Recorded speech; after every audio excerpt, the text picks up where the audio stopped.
Buenas tardes, en este video voy a hablar sobre la cascada de coagulación. Entonces, la cascada de coagulación está conformada por tres vías, que son la vía intrínseca, la vía extrínseca y la vía común. Hay que tener en cuenta que la vía común es donde interactúan la vía extrínseca y la vía extrínseca.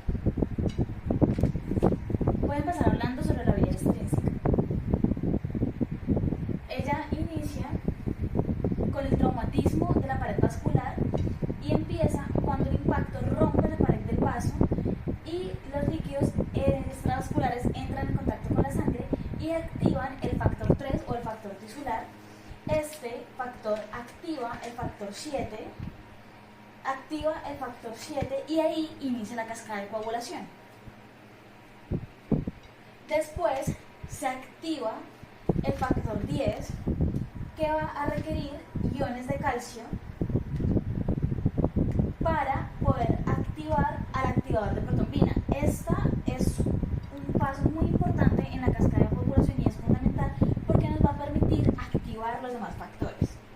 Después de que se activa el activador de protombina, se va a catalizar, se va a catalizar la protombina en trombina, y esta, con más iones de calcio, va a convertir el fibrinógeno en fibrina. También se va a usar más iones de calcio para convertir la fibrina en enlaces de fibrina. Estos enlaces de fibrina es como una red que va a atrapar plasma, plaquetas y los demás componentes de la sangre. Pero esta red va a ser bastante inestable. Entonces ahí entra a actuar el factor 13, que también se llama el factor estabilizador, y es así como termina la vía extrínseca. Bueno, ahora vamos a hablar de la vía intrínseca de la coagulación. El traumatismo nuevamente en el vaso va a activar al factor 12 de la coagulación. Este factor 12 va a activar el factor 11, y junto con iones de calcio, este factor 11 va a activar el factor 9. Este factor 9 activará al factor 8, y estos van a formar un complejo y van a activar el factor 10.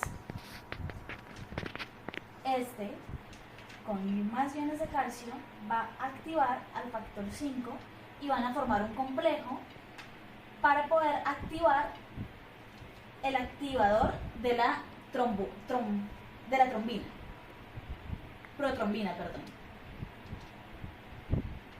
Nuevamente, este nuevo activador de protrombina va a requerir iones de calcio, se va a catalizar en trombina y posteriormente pues va a convertir el fibrinógeno en fibrina. Con más iones de calcio, la fibrina la va a convertir en enlaces de fibrina, y lo mismo, se va a formar la red inestable, que va a requerir el factor estabilizador. Entonces, hay que recordar que estas dos vías no actúan por separado, sino que las dos actúan al mismo tiempo. Y ellas actúan al mismo tiempo. Sí es cierto que inician de forma distinta. Una forma, que es la forma extrínseca, pues va a iniciar activando el factor 3, y la forma intrínseca va a iniciar activando el factor 12.